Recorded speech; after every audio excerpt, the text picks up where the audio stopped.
देखिए जो है 9 क्लास इंग्लिश मीडियम हिंदी के अंतर्गत जो क्षितिज भाग 1 है उसके अंतर्गत जो है हम आप लोगों को पद्य खंड के प्रथम पाठ यानी कबीर की जो साखियां हैं उसके विषय में जो है पढ़ाने जा रहा हूं। तो पहले आप कबीर के विषय में जान लें, क्योंकि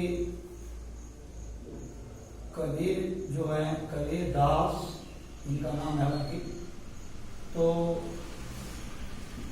कबीर दास के जन्म के संबंध में भी बहुत सारी भ्रांतियां हैं और कबीर को भक्ति कालखंड का पुरोधा कवि माना जाता है। भक्ति कालखंड का, इन्हें मध्य कालखंड का भी हम कह सकते हैं। मध्य कालखंड के भी कबीर सबसे बड़े पुरोधा कवि हैं। तो भक्ति काल की जो निर्गुण जो ज्ञानमयी शाखा है उसके प्रतिनिधि हैं कवि कबीरदास। इनका जन्म लगभग 1398 ईस्वी में, जन्म इनका जो है 1398 ईस्वी में जो है माना जाता है। लेकिन इनके विषय में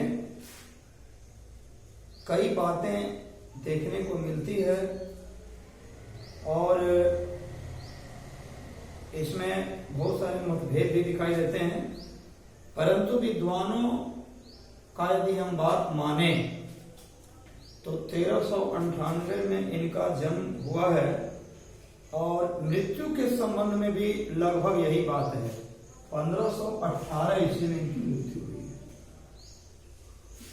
1518 ईस्वी में। अब 100 वर्ष से भी ज्यादा जो है लगभग आप देख लीजिए 120 वर्ष लगभग मतलब इस धरातल पर रहे हैं। तो कबीर के पालन पोषण के संबंध में भी इस तरह की बातें विद्वानों के द्वारा मिलती है और कबीर के जन्म के संबंध में भी बड़ा, इसीलिए मैंने बताया कि भ्रांति है, क्योंकि कबीर दास का जन्म जो है एक विधवा ब्राह्मणी से हुआ।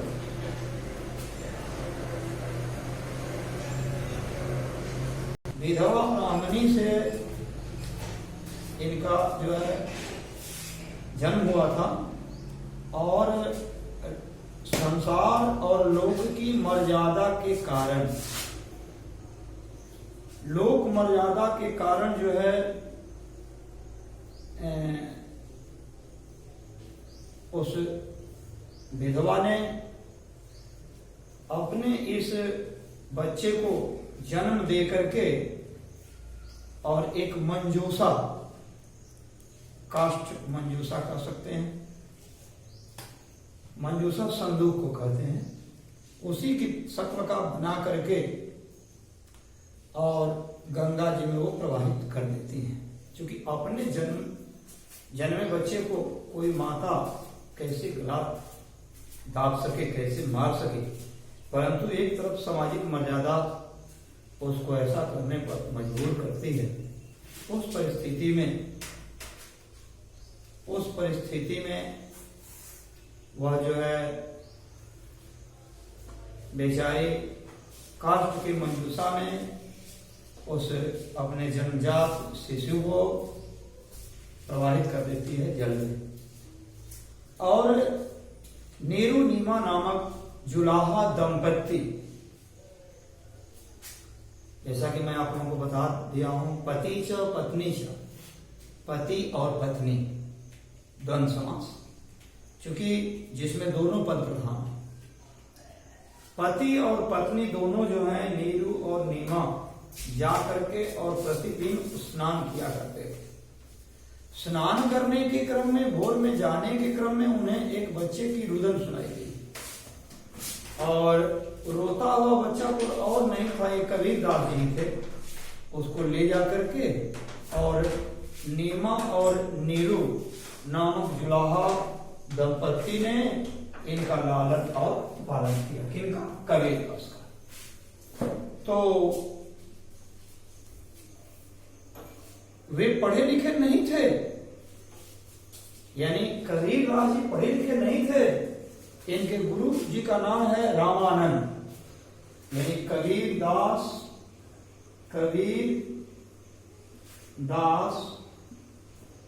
जी के गुरु जी का नाम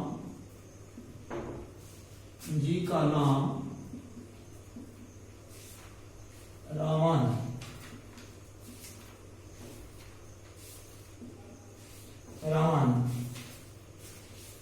और चूंकि स्वामी जो रामानंद जी हैं, नाम यहां हम स्वामी लिखे तो बढ़िया लगेगा, चूंकि स्वामी रामानंद जी उनके गुरु थे और उन्होंने साधुओं के सत्संग और अपने अनुभव से जीवन और जगत का जो अद्भुत जो ज्ञान प्राप्त किया, जो दोनों का एक हम कहेंगे संगम हुआ इनको, उससे इनको बहुत बड़ा ज्ञान प्राप्त हुआ। कबीर वास्तव में कहें तो वो कवि नहीं है, क्योंकि कवि के अंतर्गत तो हम रख रहे हैं, लेकिन कवि नहीं है बल्कि एक संत है। कबीर क्या है? एक संत। कबीरदास एक संत और स्वामी रामानंद जी उनके गुरु हैं। तो लेकिन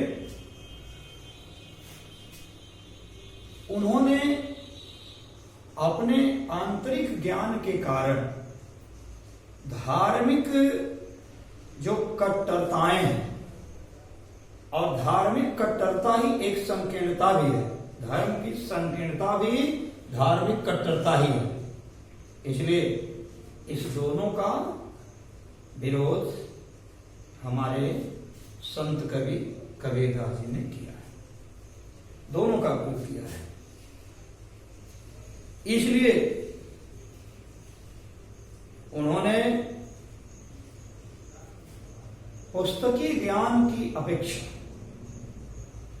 व्यवहारिक ज्ञान को सबसे ज्यादा तजर्बा दिया, सबसे ज्यादा बड़प्पन दिया। और यही कारण है कि उन्हें जो है बड़ा छोटा, धनी गरीब, ऊंचा नीचा, कुछ भी उनको जो है ये ठीक नहीं लगता था, इसलिए इसे वो स्वीकार नहीं करते थे। उनके अनुसार इस आत्मा की परम गति के लिए सहज समाधि आवश्यक है, क्योंकि सहज प्रेम से ही सहज प्रेम की सिद्धि भी संभव है। इसलिए मैंने जैसा कि पहले ही बता दिया है आप लोगों को, बहुत सारी कबीर जो संत कवि हैं, इन्होंने बहुत सारी रचनाएं की हैं, पढ़े लिखे तो नहीं हैं, परंतु यह कहने में मुझे तनिक भी हिचकिचाहट नहीं हो रही है कि आज कबीर का जो साहित्य जगत में जो सम्मान है, जो कीर्ति है, जो यश है, वो ऐसा नहीं लगता कि वो अनपढ़ गंवार व्यक्ति इस तरह की इतनी अच्छी सुंदर अपने सोच को रख सकते हैं आपके पटल पर।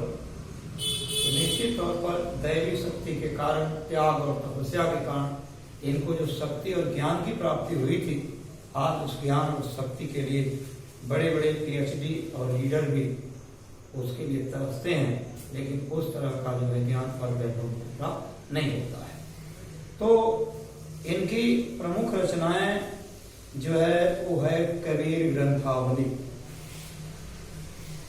यानी कबीर दास जी की जो रचना है, इनकी रचना जो है कबीर ग्रंथावली।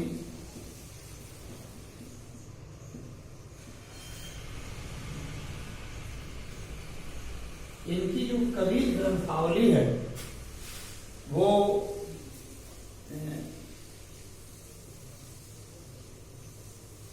बहुत बड़ी पुस्तक है और इनका जो मुख्य ग्रंथ है उसका नाम बीजक है। बीजक जो है इनका मुख्य ग्रंथ है। बीजक इनका मुख्य ग्रंथ है। उसके बाद जो है कबीर का जो काव्य है, साखी है, शबद है, रामायणी है, और इनकी कुछ रचनाएं जो हैं वो सिखों के जो धर्म ग्रंथ हैं, गुरु ग्रंथ साहिब, सिखों का जो है गुरु ग्रंथ जो है साहिब जो है उसमें संकलित है, गुरु ग्रंथ साहिब। इनका जो है वो ये हालांकि ये सिखों का जो है सिखों का जो है धार्मिक ग्रंथ है, धार्मिक ग्रंथ है। ये जो है सिखों का धार्मिक ग्रंथ है, गुरु ग्रंथ साहिब। और इसमें जो है इनकी जो है कबीर दास की जो रचना है उसमें जो है मिलती है, इसलिए कबीर ग्रंथावली, बीजक और गुरु ग्रंथ साहिब में इनकी अनेकानेक रचनाएं मिलती हैं। अब इनकी साहित्यिक विशेषताएं क्या हैं इसको जानने देता है। साहित्यिक विशेषताएं,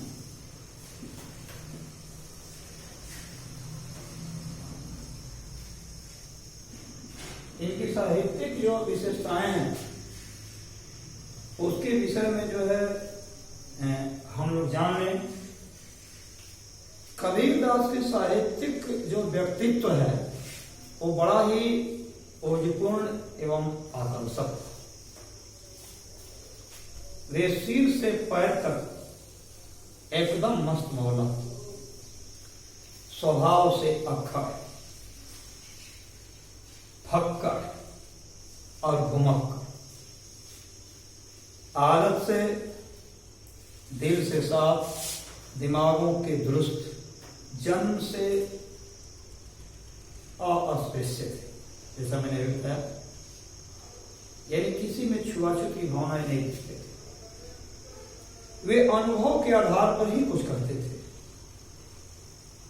उन्होंने समाज को एकीकृत करने के लिए, समाज को एकाकार, एक सूत्र में बांधने के लिए उन्होंने हर धर्म, हर जाति, हर संप्रदाय में जो अनावश्यक रूप से वायाडंबर, आधार विहीन बातें और इस तरह की अनेकानेक दुर्गुणों का विरोध किया अपने लेखनी के माध्यम से। अब साहित्यिक विशेषताएं तो आप जान गए। अब इनकी भाषा शैली, इनकी भाषा जो है शैली, इनकी भाषा शैली कैसी थी इसको जान। जैसा कि मैं बताऊं, भाषा शैली साधारण बोलचाल की जो है भाषा को इन्होंने अपनी जो है लेखनी में प्रमुखता दी, क्योंकि समझ रहे थे कि इसे लोग ज्यादा समझ पाएंगे। उसके बाद संस्कृत के तत्सम तद्भव शब्दों के साथ अनेक स्थानीय बोलियां, जिसको आप देशज कहते हैं, हालांकि बोली तो क्षेत्रीय भाषाओं को कहते हैं, तो वही क्षेत्रीय भाषा तो हमारी देशज भाषा है। हालांकि इसमें कोई अंतर नहीं है, केवल समझने में अंतर है। आप समझ लेंगे तो समझ में आ जाएगी। इस तरह से उनमें जो है जैसे पंजाबी, राजस्थानी, ब्रज, पूर्वी जो है भाषाओं में जो है मिले हुए हैं। इनके कुल मिलाकर जो है इनकी भाषा शैली को आप सधुक्कड़ी भाषा कह सकते हैं। सधुक्कड़ी भाषा।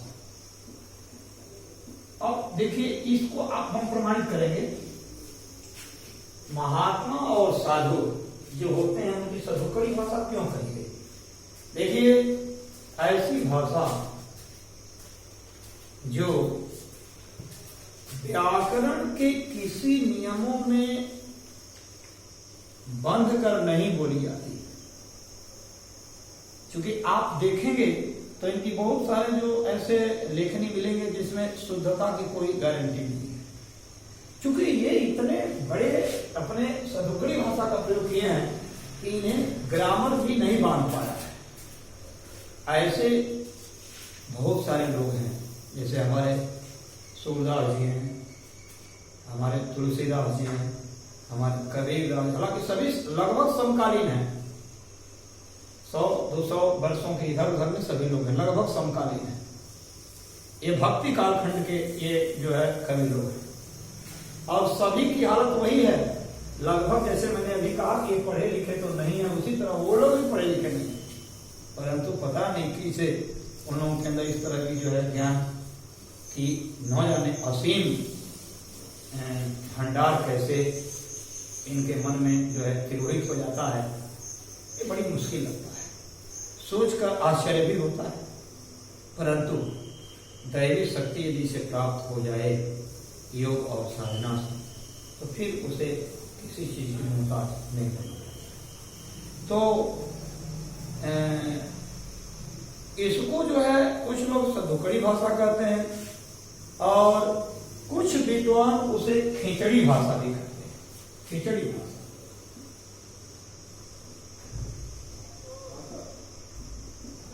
अब खिचड़ी भाषा तो आप समझ रहे होंगे, खिचड़ी खाते होंगे, बहुत तरह के चीज उसमें डाले जाते हैं, दाल डाला जाता है उसमें, मूंग का, मसूर का, दुनिया ऐसे करके चावल डाला जाता है उसमें और भी सामान जो है डाले जाते हैं, उसको खिचड़ी कहते हैं। अंग्रेजी उसको हौज पौज कहते हैं। तो इस तरह से जो है आप लोगों को हम बता दें खिचड़ी, इसलिए कि इनमें जैसा कि मैंने पहले ही बता दिया कि पंजाबी, राजस्थानी, ब्रज और पूर्वी सीमा के और स्थानीय भाषाओं का मेल दिखाई देता है। इसीलिए इनके कुछ विद्वानों ने इनकी भाषा जो शैली है उसको कौन कहा? खिचड़ी भाषा कहा। लेकिन कुछ विद्वानों ने इसको सधुक्कड़ी भाषा कहा, क्योंकि साधु लोग किसी परिधि में बंद कर कोई बात काम नहीं करते, इसलिए इनको जो है हम लोग सधुक्कड़ी भाषा के अंतर्गत रखते हैं। तो इनकी भाषा शैली की विशेषता के कारण इनको युग का सबसे क्रांतिदर्शी कवि माना गया है। क्रांतिदर्शी, बिल्कुल परिवर्तन करने वाले, बेबाक बोलने वाले, किसी भी बात को बेबाक रखने वाले, बेबाक बोलने वाले, लल्लो चप्पो करने वाले नहीं थे। इसीलिए आज हमारे कबीरदास जी, और सौभाग्य है 9 क्लास के छात्रों का कि गद्य खंड का जो पद्य खंड का जो प्रथम पाठ है उसे आप लोगों को कबीरदास जी के पाठ को पढ़ना है। अब इसमें जो है पहला जो है वो साखियां हैं, जैसे इसके विषय में हम बताएंगे। आप लोग इसको देख चुके हैं, बढ़िया से समझ गए होंगे, तो इसको हम मिटाने जा रहे हैं। यदि किसी को कुछ इसके विषय में पूछना है तो पूछ सकता है।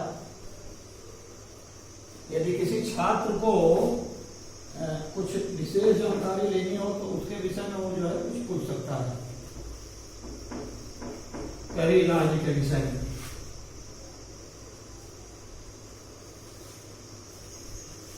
तो कोई बात नहीं, कबीरदास जी के विषय में आप लोगों को जो बताया गया वो पर्याप्त है। इसके बाद जो है इनका जो है प्रथम पाठ को जो है उसमें साखियां पढ़ना है।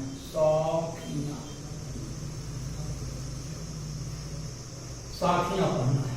क में, क और ख दो खंड में जो है, एक में फल है और दूसरे में साखियां हैं। तो सबसे पहले हम स्टार्ट कर रहे हैं साखियों। साखियां का अर्थ क्या होता है पहले ही जान लीजिए। साखी का अर्थ साक्षी होता है। साखी का अर्थ साक्षी। साक्षी माने क्या होता है? साक्षी माने प्रमाण होता है, प्रमाण।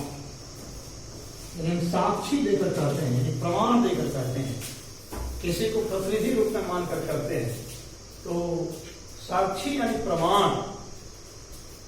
यहां जो है जैसा कि आप लोगों को प्रथम साखी का जो है पहला मैं शुरू करने जा रहा हूं, उसको ध्यान से सुनेंगे।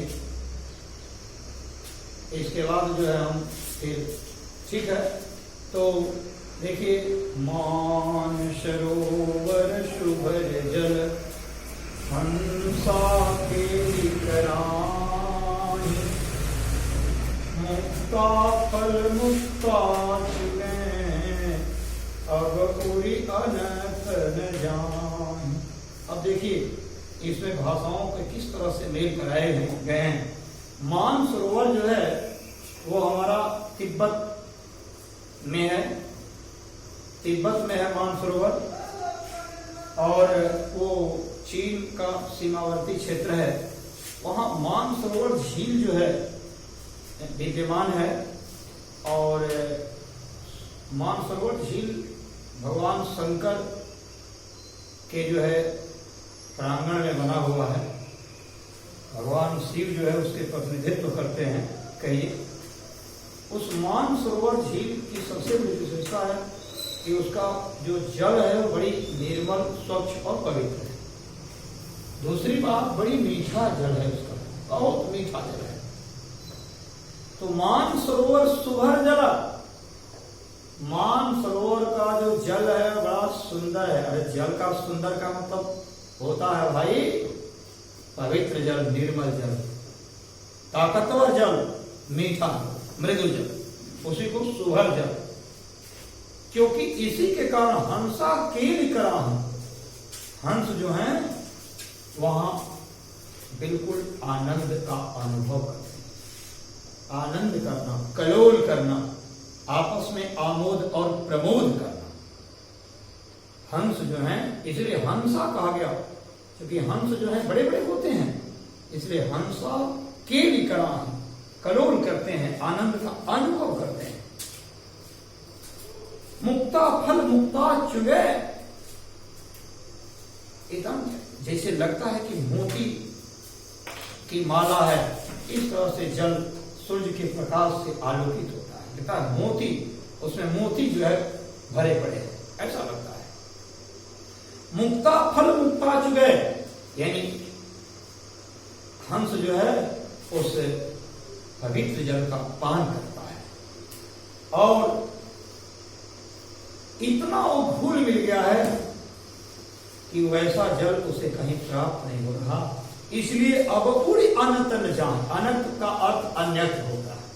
अनंत शब्द जो है एक अपभ्रंश है, और अनंत का अन्यत्र, अन्यत्र मतलब दूसरी जगह, यानी अब उड़ी अनंत न जाही, अब वह उड़कर दूसरे जगह जो है नहीं जाता। तो अब आप इसको समझ लें कि यहां जो है कबीरदास जी ने जो कुछ बताया है, इसके माध्यम से जीवों को काम क्रोध मद लोभ नाथ नरक के पंथ, इससे जो है मुक्ति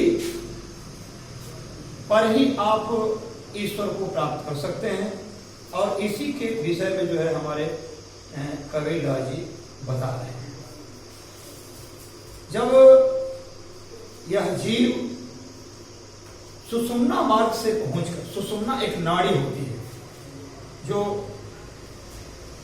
हमारे ज्ञान मार्ग को जो है प्रशस्त करती है, जिससे हमारा ज्ञान मार्ग जो है वो प्रशस्त होता है। सुषुम्ना मार्ग जैसे श्वास की कड़ियां जो है ऊपर उठना गिरना, उठना गिरना, ये चलती हैं। जब आदमी जो है सुषुम्ना मार्ग से पहुंचकर और शून्य शिखर पर स्थित हो जाता है, तो उसे अमृत से लबालब भरे हुए कुंड में मानो वो आनंद का अनुभव कर रहा है, और उस मानो उस आनंद को, ज्ञान रूपी आनंद को जी भरकर उससे जो है चूक रहा है। इस आनंद को छोड़कर, यानी इसे हम कहेंगे इस परमानंद को छोड़कर, आनंद क्या होती है हम कहेंगे परमानंद, इस परमानंद को छोड़कर वह दूसरी जगह नहीं जा सकता। यानी जब आत्मा सांसारिक माया मोह से जो है छूट करके और परम पिता परमेश्वर के ध्यान में जब लीन हो जाता है, तब मनुष्य को उस आनंद के अलावा अन्य किसी वस्तु की इच्छा जो है नहीं होती है।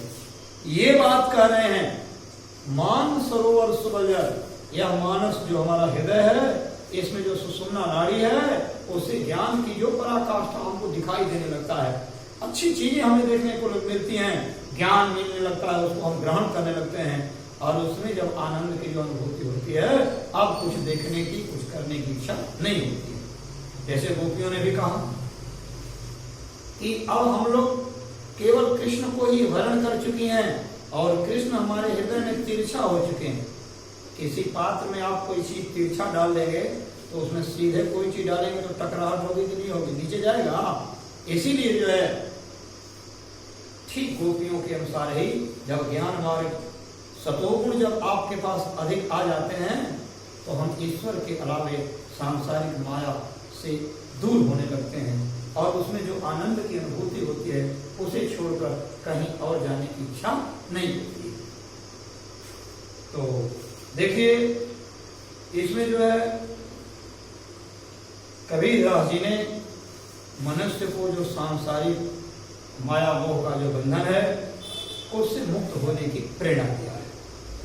और केली कराही, जैसा कि केली और कराही कौ का की पुनरावृत्ति हो रही है कि नहीं हो रही है, उसके बाद जो है मुक्ता फल मुक्ता, फिर देखिए इसमें भी मोमो की जो है पुनरावृत्ति हो रही है।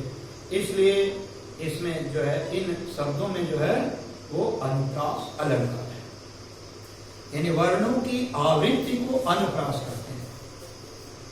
इस तरह से जीव जब परम ब्रह्म में लीन हो जाता है तो उसे परम आनंद की अनुभूति होती है, और इस आनंद का वह त्याग कभी करना पसंद नहीं करता। और जैसा कि मैं पहले ही बता दिया हूं कि इस साखी में भी सदुक्कड़ी भाषा का, जिसे विद्वानों ने खिचड़ी भाषा का प्रयोग किया है।